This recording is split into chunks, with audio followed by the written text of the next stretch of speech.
this could be a hoax. Well, okay, nobody believed him, except that the Chinese government in the last few years have released these pictures.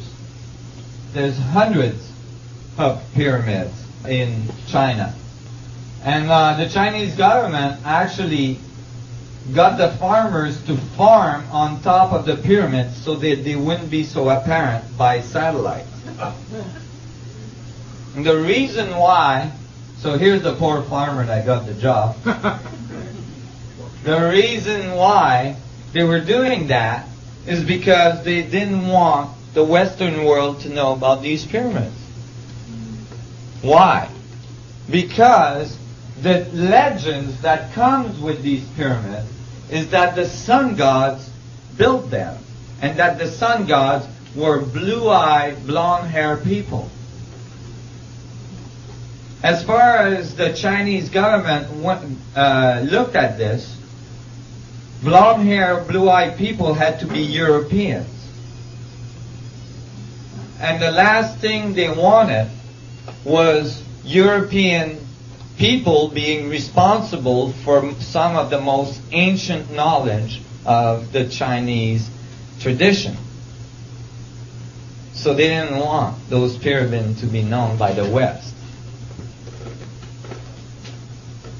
They did find the mummies of these blonde-haired, blue-eyed people in the high desert of China. Over 500 mummies were found. All very tall, absolutely not Asian people.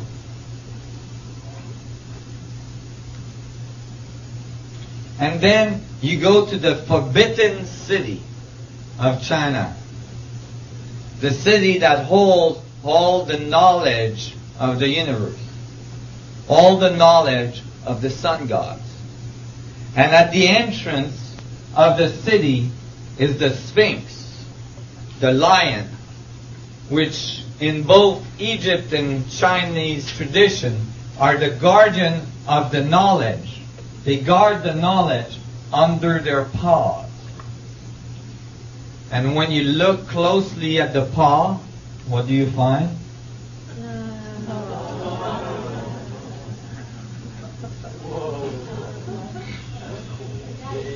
A spherical intersecting pattern of the flower of life, which generates 64 tetrahedron grid. Guardian of the knowledge. Fairly old, but this section of China was largely rebuilt and fairly recent, But it's all coming from very ancient tradition that's passed on orally throughout the ages. That's why you find still the knowledge being present. Although the knowledge of the sun gods has been very, very confused and diluted throughout the ages. So, do we have evidence of the sun gods? We do. These are skulls that are found in temples in South America. This is in the Peruvian Museum. I call it Conehead. When the archaeologists found this, they said, "Oh, this is the result of skull deformation." You know how the ancient tradition, they would bend their head to deform them? Now, they did do that. This is the bust of Nefertiti, for instance. Tutankhamun did have a deformed head. There's many skulls like that. But when you read the ancient texts and they say, they talk about deforming their head, they say that they did that to imitate the sun god, to become sun gods themselves. Now, if you deform your head, right, today, it doesn't matter how much you deform it. you will never be able to exceed the volume capacity of your skull. Your head might look really weird, but the volume inside will be exactly the same. In these cases, the volume of these skulls, the inside volume of these skulls, are over twice the natural volume of the human skull. The normal volume of the human skull. These are not the result of skull deformation. You cannot do that by deforming your skull. The other thing that's interesting is that the hole at the bottom of the skull here, where the atlas goes in, the spine, tells you how big the person was, right? Because you can figure it out from the size of the spine. These people had to be between 12 and 15 feet tall. There was giants on the earth. Many ancient texts talks about the sun gods as being giants. These are very, very big people. And the fact that there's multiple of these skulls found in temples all around South America tells you that it's not the result of some deformation. These skulls were found in South America and Mexico. Here is some of the Mexican skulls. The early ones were South American skulls. This one actually has a larger volume than the cone head. And this one is the largest volume ever found. Mexico.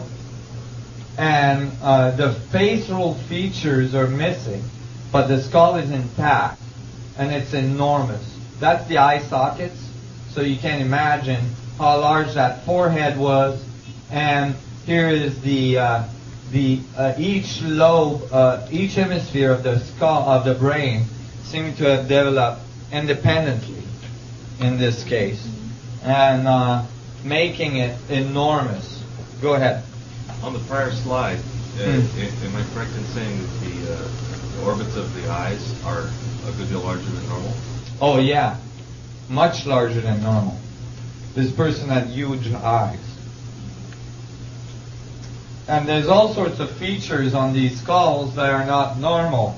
For instance, in these cases, many of the facial features in the jaws don't belong to an Homo sapien. They're mixed between various species that are not supposed to be mixed together.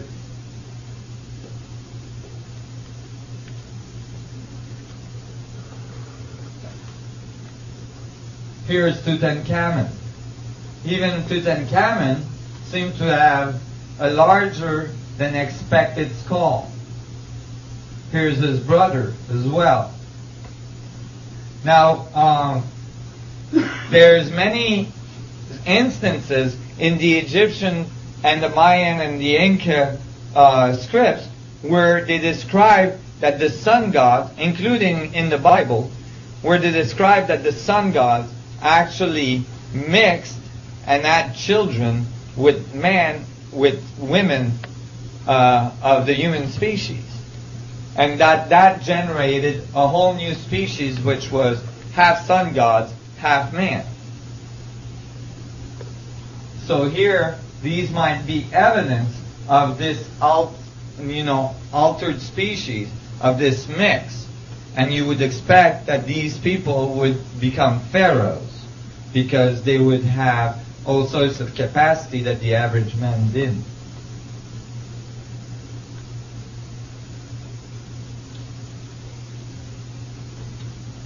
So here, we're starting to see a whole new picture of the history of human beings. And mingled in that picture is the information that these sun gods tried to give to man.